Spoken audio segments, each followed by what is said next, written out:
Well, I live in London now. I'm from Liverpool, but I mean the key reason is we just think it's harsh on the club. Nobody's saying that we're not guilty as a club of anything, but the points that have been taken off us is far too harsh a penalty. So just coming down really in solidarity with all the rest of the fans that can't be here, and I'm in relatively close proximity to the headquarters, so it was quite easy for me to come down tonight. It does, but I think it's quite complex as well. I think the rationale behind it we'll probably never know for sure, but some of these things are quite often a negotiating thing, so it's like a starting point. Do I think that some of the other bigger clubs are going to get penalties like this, or it's going to play out the same? Probably not.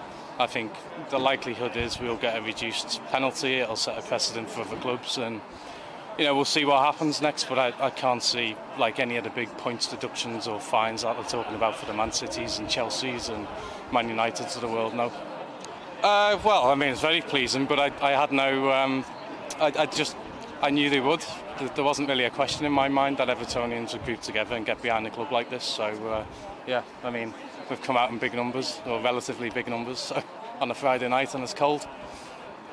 I just think standing in solidarity for my football club that I've supported and show that we're backing the club, backing the players, because being an Everton fan, you're not going to back down to something like this. So just showing we're peaceful and that what is happening shouldn't be happening, and we just want consistency and fairness for all.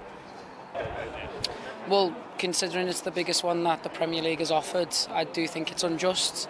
And like I said about consistency, if we just get consistency with your teams like Manchester City and Chelsea, I will take a 10-point deduction if they receive severe sanctions for all of their rule breaks that they have actually done. So, because a quote that you kind of think of is like the rich get richer, the poor get poorer, and I feel like a club like Everton, working sort of club, is just getting poorer because of the point deduction happening now. You're seeing clubs trying to attract players to take away from the football club, and you've got Man City still sitting at the top of the table with loads of different laws that they have broken, and they're just getting richer. They're literally just getting richer. I will say I don't think we will go down because there's too much fight, there's too much heart there. The fans will back us until the death, like we've done the past 2 seasons. So honestly, the point deduction, bring it on, but like I said, we just want consistency. That's all we ask for, is just consistency. And finally, I've got someone I'm going to the pub with now on Sunday, so it's great just meeting other people, all standing for what we believe in, and we're all Evertonians and Toffees till we die, so it's brilliant. I think there's a lot of anger last week when the announcement came out. I think a lot of people, Everton fans, were expecting some kind of punishment. But when I think 10 points came out, there was a lot of shock amongst the fan base with regards to that. It was unprecedented. Everton have got a big support. It's quite local. A lot of it's based in Liverpool, but we've also got support nationally. And as an Evertonian who's based in London, I thought it was kind of my duty to kind of come down and to support the protest. Yeah, it felt draconian. I mean, in most situations, if there's some kind of punishment, you have some kind of rule book which will set out what the punishment should be.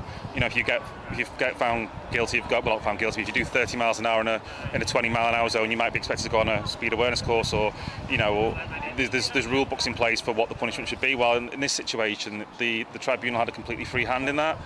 We know that from reports that came out, the Premier League were putting pressure on the tribunal previously to give the maximum possible sentence to Everton, and I just think that my biggest issue with it is it just seems where they got that 10-point figure from. It just feels like the rules were deliberately vague to kind of give flexibility almost for this kind of situation.